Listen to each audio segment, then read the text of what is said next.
I want to put just enough fear in you about fire that you don't horse around by the fire, that you treat a fire with a great deal of respect so that you don't wind up being part of the fire. But you should be able to enjoy a fire as long as you're enjoying it safely.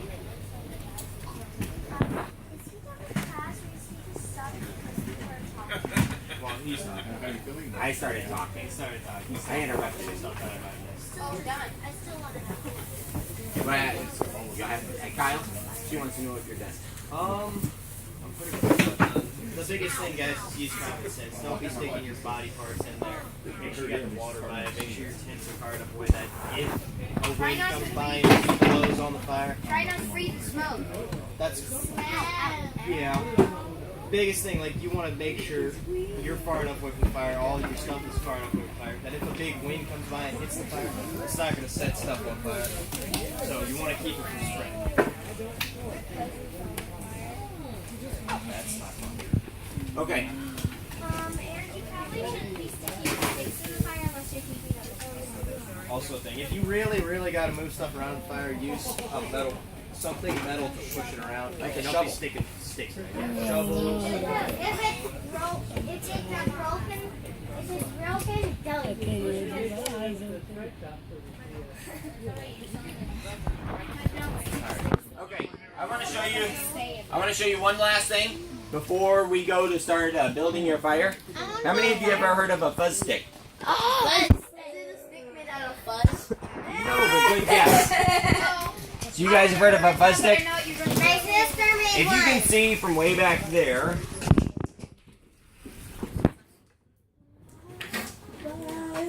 I'll move up here. You can see that we've shaved up to where we have all these little shaves of wood that are along the stick. Going the top first 4 or 5 inches of the stick is usually enough. It doesn't need to be a real big stick. You're probably better off with it being a little bit of a smaller stick. And what that does is it makes lots of tinder kind of out of this stick, but it's still stuck to the stick. So it's little shavings of wood that you've shaved up just enough to be able to get more oxygen up around there. It increases the surface area of what can burn on the stick, if that makes sense to you. So to do this, you have a knife, and this is where it's important that you have a sharp knife and a good knife. Remember, you're always cutting away from you, and it's kind of like whittling, but you're not cutting the wood completely off.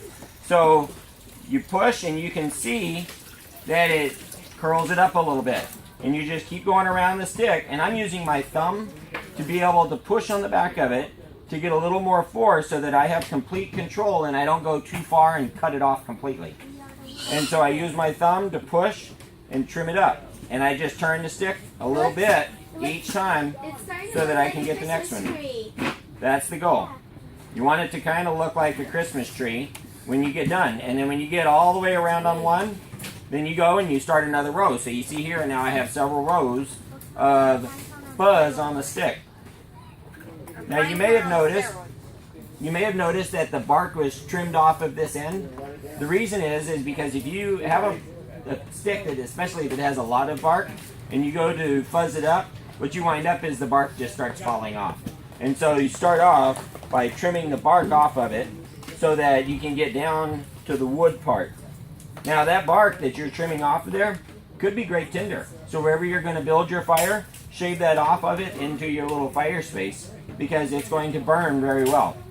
But then you just go around your stick, and it may take a little bit, and this is where learning patience helps. You don't want to get in too big of a hurry that you do a poor job of it, because then you're not really doing yourself any favors. Going through the motions doesn't really help. But now I have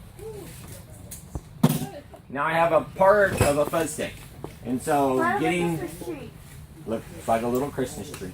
So, especially if a lot of tinder is not available, you may have to make your own tinder. Maybe everything is wet and you need to get a stick. The stick is dry, just a lot of the grass is wet. So maybe you need to get this and make you a fuzz stick to get enough tinder to get a fire going. Any questions?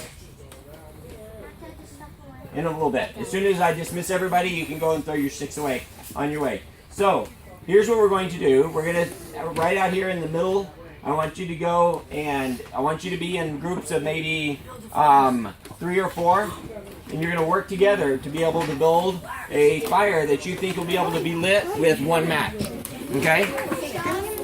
I have some matches. Hold on. Raise your hand if you can hear me. I'm not done. I'm not quite done yet. As soon as you're dismissed, I want you to go in groups of 3 or 4, and you can put yourself in groups. I want you to go find the tinder, the kindling. Don't get any big logs, because our goal is not to build a big fire that's going to burn all weekend. Our goal is just to get it burning enough that we can tell that the fire would be able to continue burning. Okay? So we're not trying to get a fire that's big enough to like cook hot dogs over.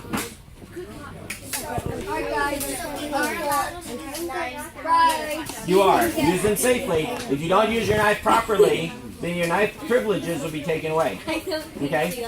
So, go ahead and go and find your materials. Your fire shouldn't need to be any bigger than about this. Right out here in the grassy area. If you like.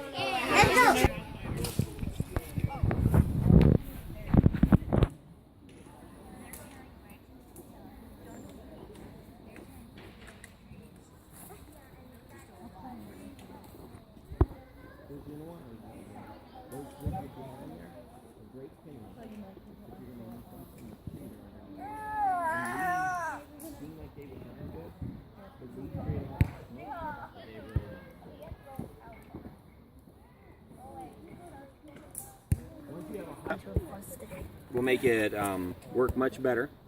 But this tall brown grass that you see, if it wasn't wet, it makes great tinder. I can go wax them down if I stay. Get back on. I'm gonna wax them down. Good kindling, you'd want to break it up a little bit, because your goal is to start out with a small teepee fire. So if you had this as your kindling, then you have a nice little teepee fire getting going. You got to kind of brace it up. Now you want to get some tinder and put under there. And tinder, except for this being wet, dry brown grass like this, like you see the brown grass sticking up in the on the edge, like right here. The problem is a lot of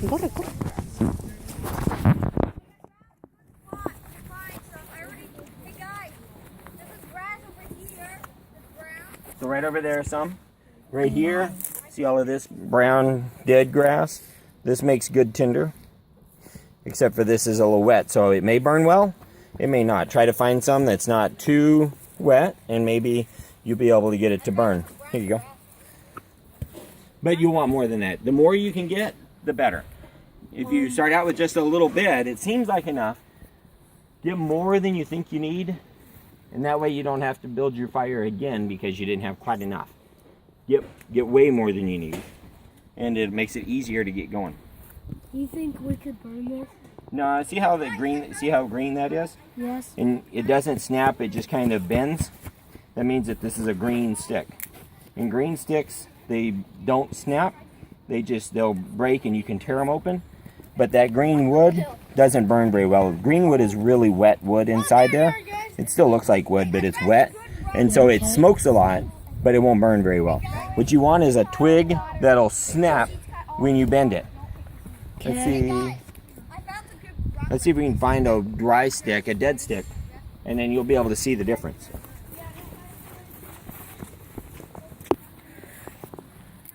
See how this, it looks dry, but it doesn't snap very well, which tells me that it must still be kind of green on the inside.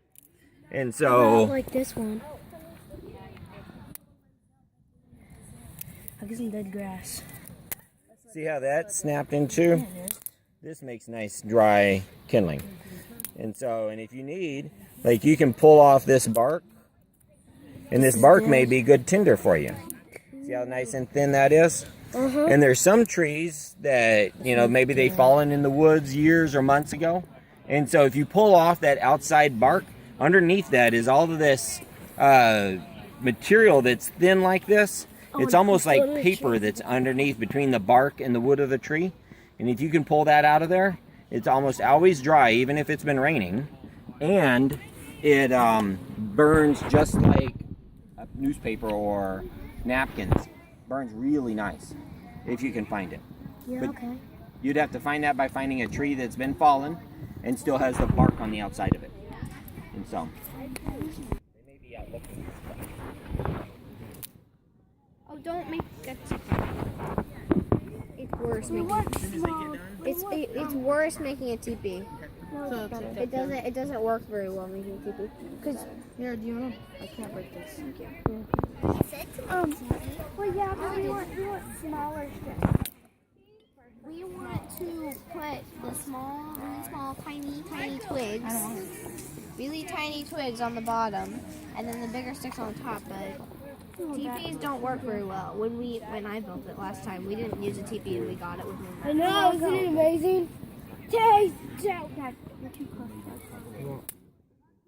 Is this solid? Okay, my Christmas tree did not work out well.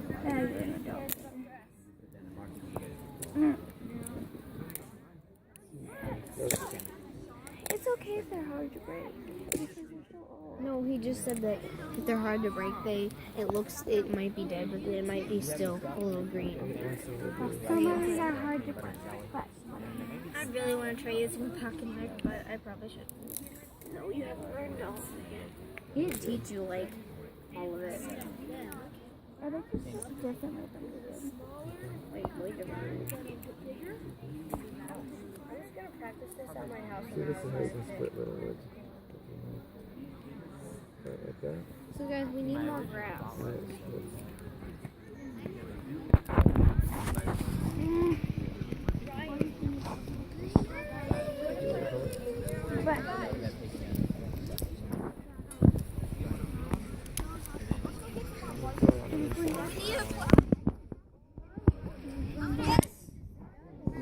Harder to do.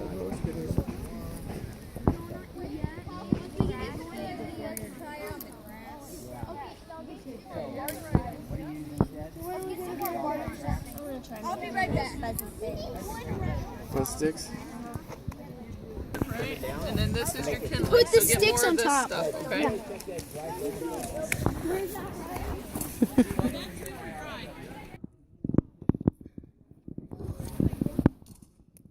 Taking a video? Here you go.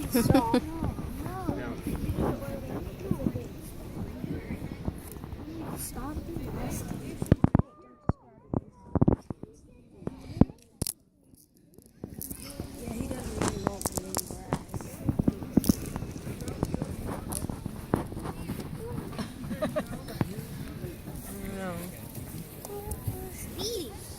Congratulations. I feel like I've been working a long time and I don't see anything here. I'll go get more dinosaurs. Oh, okay, look at him. Really good diagram. So let's leave it put, Aubrey. Keep these sticks broken up like this, and just set them off to the side for now. So we don't want to add too much more to this because we got a good amount going here. I can't break this. Use your foot. Got it? There you go. All right, I'll be right back. I got to make a walk around and make sure everyone's doing good. All right.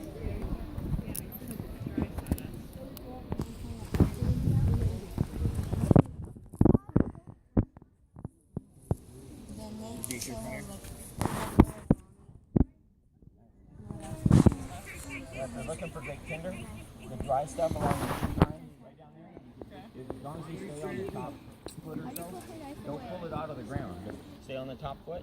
That stuff is super dry. As it gets down towards the ground though, it's wet. Okay.